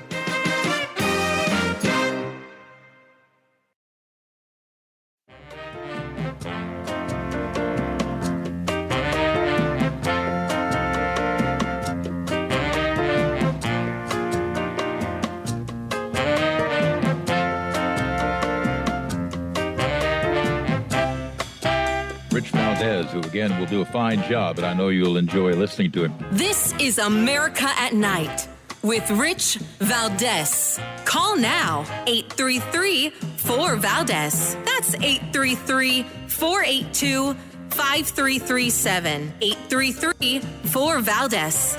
That's Valdez with an S. I think that there's a culture of, the culture of misogyny has allowed men to act without consequence, and it becomes part of what we believe is normal, right? And that in order to make any change, we've literally got to be about the work of dismantling that traditional structure at every juncture. But how do you do that and appear to be a get-along person or a good team worker? And, for some reason, there's also this very negative stereotype of feminists as being angry people who just don't smile and don't know how to have a good time. And I think, unfortunately, guess what? We have great time. Yeah, that's Zakiya Carr Johnson. She's the State Department's Chief Diversity, Equity, and Inclusion Officer. And that was a video she put together saying that we've got to be about dismantling the traditional structure of misogyny at every juncture. Now, there are people that believe this. And the reason they believe this is because they learned it in college. And the way I know that is I have a friend who I grew up with, and she, again, lived not far from me. We went to the same high school. Had similar upbringings, although I think I lived in an apartment and she lived in a home that her parents owned, her married parents, her parents who were still married. So I think she had a couple of those indicators that would determine outcome that were, ahead of where I was, right? My parents were divorced and we lived in an apartment. However, she went on to law school and is very left of center. This friend of mine, not Zakiya Carr-Johnson, who you just heard. And she believes that white supremacy and misogyny are present at every juncture of society, and that racism can only be towards people of color, and that people of color could never be racist towards white people because white people inherently have power or white privilege. So this is a very interesting debate that goes on. But I find it interesting that it just doesn't, to me, it doesn't make sense at the end of the day. I think ultimately, if you focus on merit, then you'll always have a measure to live up to, right? It's merit. You did good or you didn't do good, right? It's like ratings. Doesn't matter what your name is or how you do your show or whatever it is. If you have good ratings, you have good ratings. If you don't have good ratings, you don't have good ratings.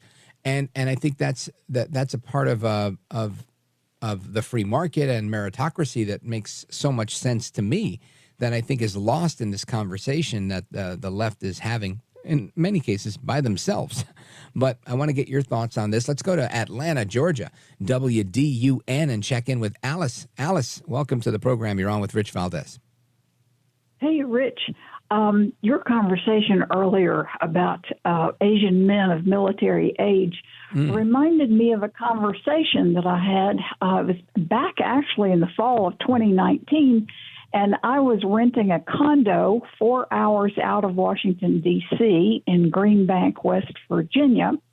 And a young man who lived, and I'm a senior citizen now, but a young man who lived 2 or 3 doors down asked me one day, we always had really small talk conversation, and he asked me one day whether anybody in my family, in my generation, so that would be people born between 1946 and 1963, the baby boom generation, he asked whether any of us had ever served in the military, to which I answered no, no one had.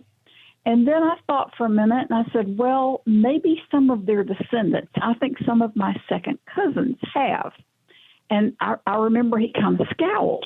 And I have not really thought too much about that until we started having balloons going over the United States and, people coming across the border.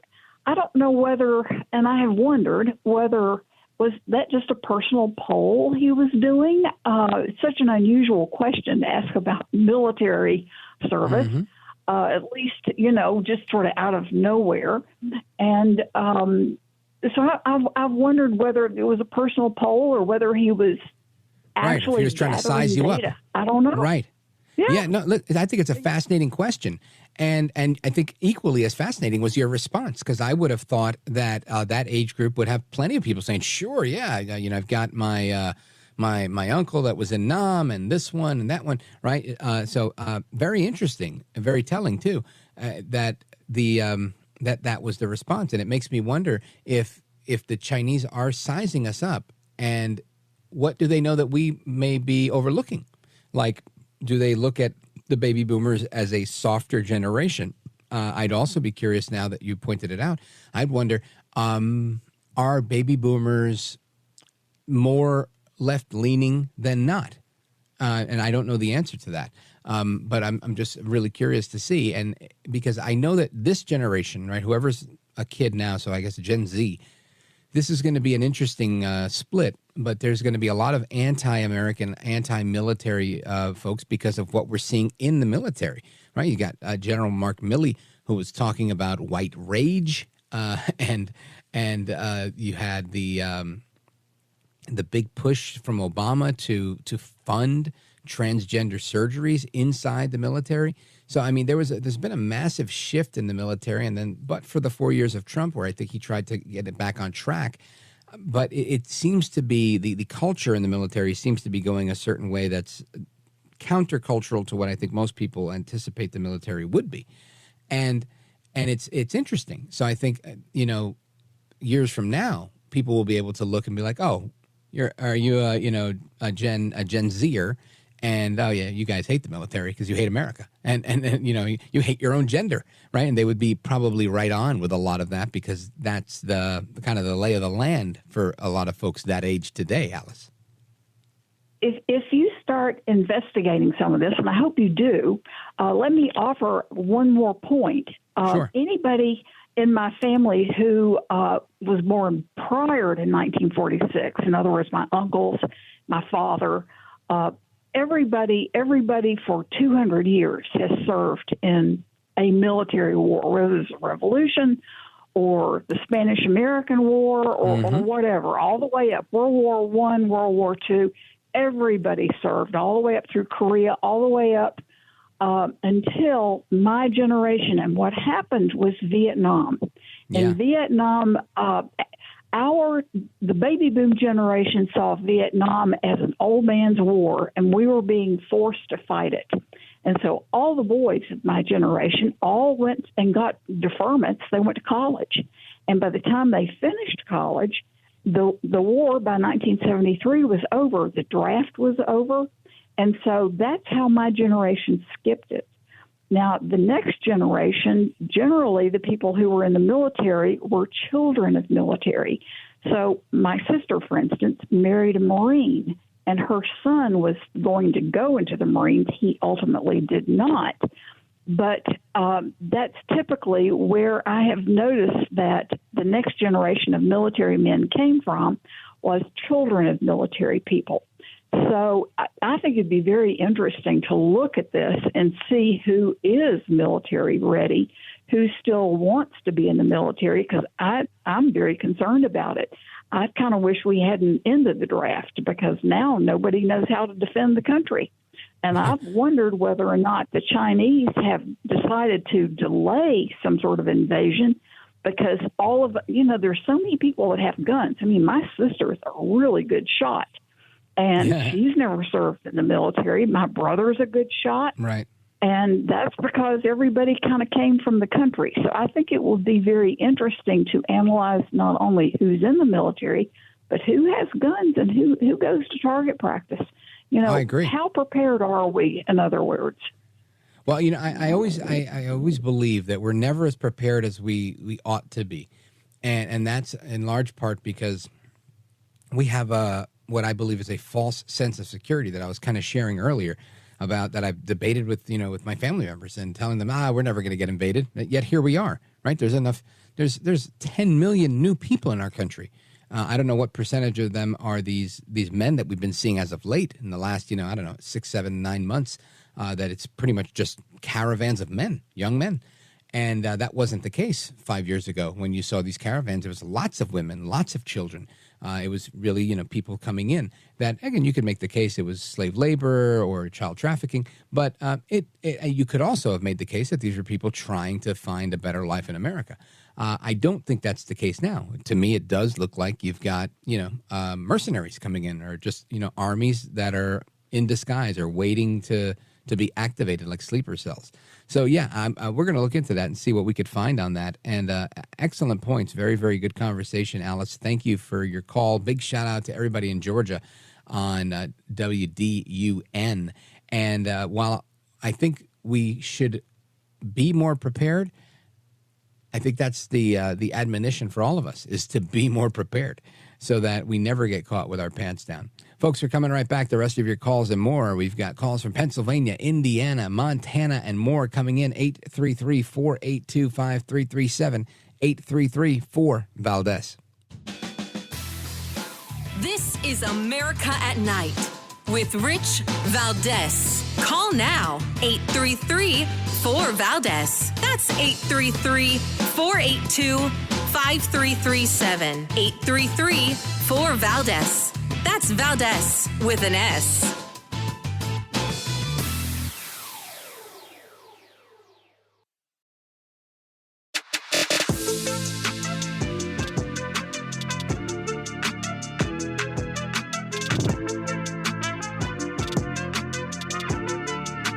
Call now, 833-4-VALDEZ. That's 833-482-5337. 833-4-VALDEZ. That's Valdez with an S. The 22-year-old nursing student in Georgia who was barbarically murdered by an illegal alien animal. The Democrats say, please don't call them animals. They're humans. I said, no, they're not humans. They're not humans. They're animals. And Nancy Pelosi told me that. She said, please don't use the word animal, sir, when you're talking about these people. I said, I'll use the word animal because that's what they are. That is, of course, former President Trump calling the murderer of Laken Riley an animal. And he took some heat for that with some of the talking heads on cable. And we'll get into that in a moment. But sometimes people call people names. That just happens. And I want to get your thoughts on that. Let's go to Ferentino, calling from Mars, Pennsylvania, KDKA. Go right ahead. Rich, I got a story about name calling. One of my colleagues, I'm a Lyft driver, she was written up for calling one of the employees at her apartment complex a derogatory name that had to do with his sexual orientation. She actually got a harassment ticket printed up, and I went with her to the magistrate. Wow. And the magistrate said, first of all, the person that was accused, he wasn't there. Should have been thrown out right there. Of course, I wasn't allowed to talk because I'm not an attorney. He warned me about that. And then, then the policeman said it had to do with his orientation. They played a video of her saying it was derogatory. I wouldn't have called anybody that name. And then they kicked me out because I walked in and out a couple times. And I tried to text her things. He said to me, who do you think you are? This is a $100 fine. I should have said, give me a $100 fine. Then I'll really get my piece in. And I said, here's who I am. I'm a citizen, a taxpayer, and an American, okay, and you're a public servant. But I don't think he'd like that. Anyway, after I left, okay, and I drove up the street because I didn't want to, I didn't want them to get me, because I'm a hothead. I say my piece. Anyway, I thought, but he did say to her, then he said to the cop, he says, oh, that's not harassment. That's public disorder or something. And you could want to amend it. Well, you can't amend the thing right in the middle of the trial. But anyway, they did find her. He did say it was derogatory. It wasn't. He did say she was not guilty.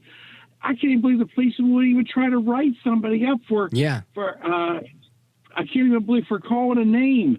It's hate speech. With the free speech, there's only three things: libel, okay, saying, firing a crowd in the theater, or threatening people. We think free speech is so sacrosanct in our society that we let pornography go and we let a lot of things go. Okay, which the left is all for that. But what say you? Well, Ferentino, interesting point. I appreciate the story. It's interesting. I have not heard of such a thing, although I did hear about the FBI visiting people to discuss social media posts. And I think we're going to dig into that tomorrow. I wanted to talk about it on Monday, but we will get into it. But it seems like there's a push towards enforcing the law around what people say. And that's a scary thing, And again, I understand somebody's going to say, well, if you're posting things like a manifesto on Facebook and saying that, in the name of a jihad or a holy war that you're going to do X, Y, and Z, well, then those are active threats, right? Those are fighting words and whatnot. So, that part, I guess you should get a visit from the FBI. But I think if you say something like, you don't like the president, you don't like their policies, you think the guy's an idiot, or you call him El Baboso like I do, I don't think you should get a visit from the FBI. And it's interesting. And even if you said something like, this is a 1776 moment, is that you calling for a revolution? Are you allowed to call for a revolution? Does that mean you're trying to overthrow the government? Or, these things can be misconstrued so many ways. And I think our free speech is really, I'm going to use the word under attack. And sadly, we're living that today. And we had that discussion a little while ago with Jen Kabbany And it seems that, to me, America's the place, right? The last place on earth where you can still have some free speech. And it seems to be dissipating the more we look at it, the less we see. And it's a sad thing. Ferentino in Mars, PA, big shout out to you and everybody listening on KDKA. Folks, we come back with the rest of your calls in the speed round. Don't go anywhere. This is America at Night with Rich Valdez.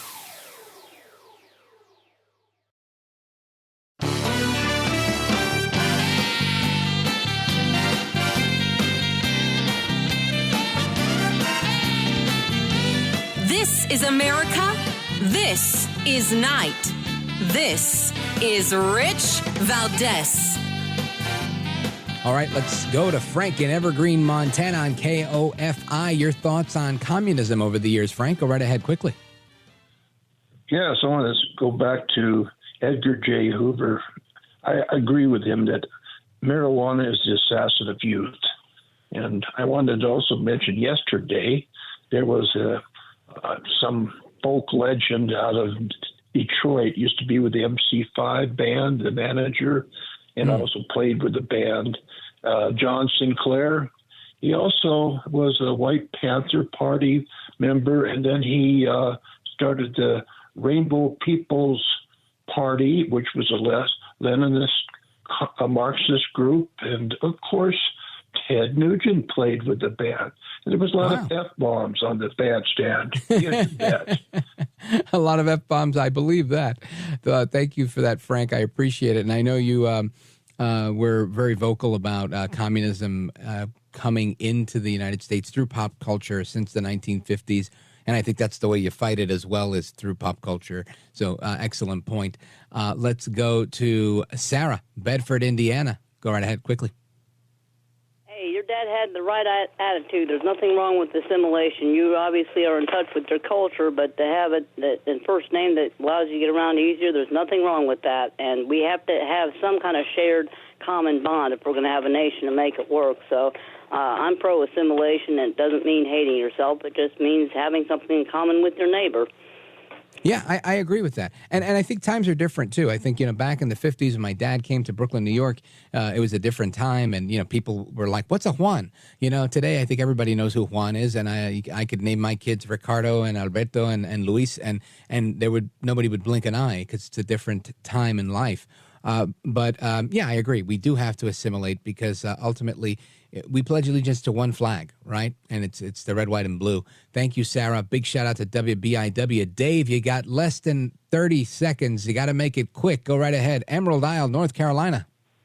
Yeah, I hear these people talking, Rich, about the state of readiness of our military and how their families are good shots and everything. And we don't hear it coming from the government, but we are, if we ever have an attack happen, we are not ready, and I think that the government would intervene before they'd let the public help defend us. Yeah, I think you're right. I couldn't agree with you more, sadly, but I do agree with you. Thanks, Dave. We need to be ready, both at the military level and the public level. Folks, that's it for me. I am Rich Valdez. Hasta la próxima. Until the next time, take care, good night, and God bless. Hopefully, God willing, I'll be back with you tomorrow.